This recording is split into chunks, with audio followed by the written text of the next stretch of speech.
Black hole কি তথ্য ধ্বংস করে? এই প্রশ্ন ব্ল্যাক হোল ইনফরমেশন প্যারাডক্স নামে পরিচিত।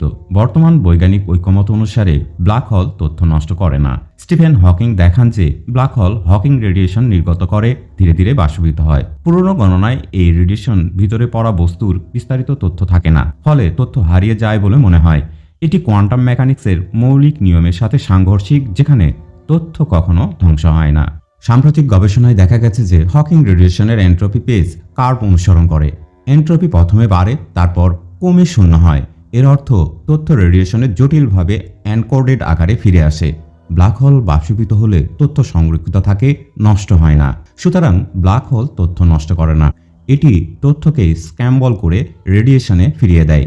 এই আবিষ্কার কোয়ান্টাম গ্র্যাভিটির দিকে গুরুত্বপূর্ণ অগ্রগতি। চমকে দেওয়ার মতো তথ্য হলো, তার মানে মহাবিশ্বের তথ্য কখনোই ধ্বংস হয়নি বা হবেও না। আরও বিস্তারিত জানতে আমার পেজ অথবা ইউটিউবে থাকুন। আমি চেষ্টা করছি সহজভাবে সঠিক পদ্ধতির ব্যবহার করে ভবিষ্যতের ভিডিও তৈরির জন্য। ভালো থাকুন।